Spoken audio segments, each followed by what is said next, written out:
Hey guys, Grifton here, and today I want to talk about a better way to pull a boss, or to position a boss might be the better way to say it. So we're going to use this mountain Gron as an example, and we're going to use this tree for now as a position. So let's say your raid leader says, hey, I need you to tank the mob right here. Well, a couple ways to do this. I'm going to go ahead and just fairy fire him, and then I'm going to hit him.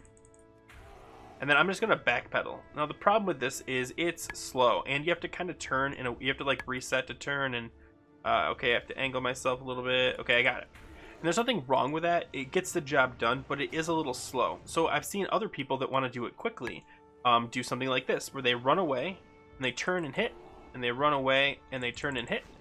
And it doesn't work bad. It's hard to like reposition where you're looking, but it's definitely doable. But this, you can get dazed pretty easily doing this.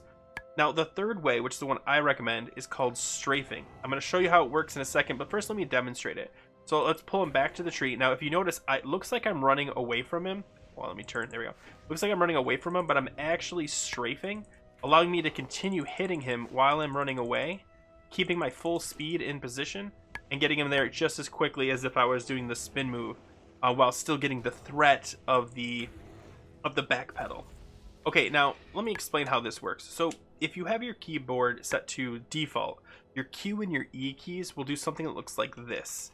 Now your A and your D do something that looks like this. But I'm going to argue that A and D are pointless, because if you need to look right, you can use your mouse to look right. If you need to look left, you can use your mouse to look left. Using A and D are really not beneficial. Now if you use them when you are, let's say you're on the ground and you're traveling like this and you're constantly doing like these kind of like tick tick ticks, I recommend instead just use your mouse. It's smoother, it's easier, and those keys are kind of redundant because of it. Now, because they're redundant, what I recommend doing is taking the keybinds of the strafe from Q and E and moving them down to A and D.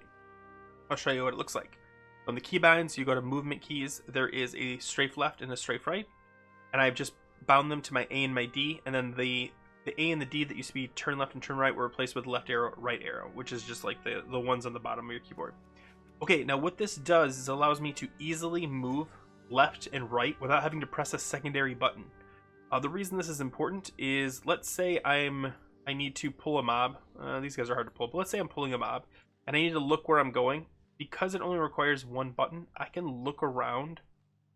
Here, actually, I'm going to go into human form so you can see. I'm strafing here.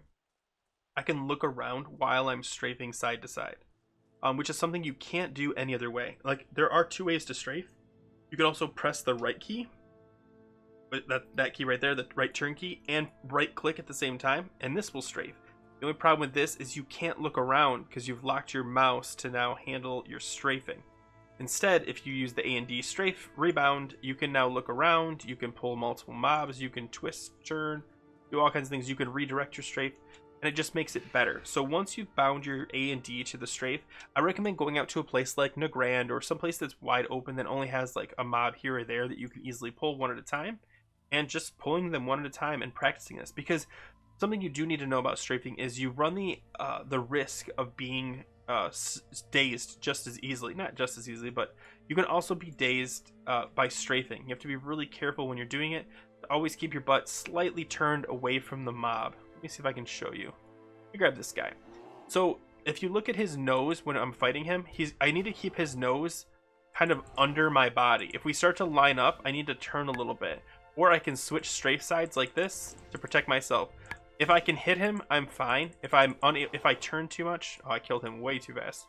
If I turn too much and I'm unable to hit him, that means that I'm also vulnerable to being dazed. I need to be careful, which is why I recommend practicing this a lot until you get the hang of it. This is also really handy to collect mobs because you can run around at full speed, and while you're continuing to hit the mob you're hitting. As you can see, I'm trying to keep him in front of me as opposed to behind me. He's still technically in front of me. And see, I can still continue to melee him, and he dazed me because I turned too much. That's the hardest part, is getting this down so that you don't get dazed. It doesn't take much practice. I'm obviously doing it while talking, so it's not too bad. But you just want to keep your body on his outside, and he can't stun you, but you can still melee and go at full speed. Anyway, I hope this is helpful. I hope you guys, get to utilize this skill. And if you've been using it for years, please let people know in the comments so they can see that this is a common thing that a lot of people do, and it is very beneficial. And as always, guys, take care.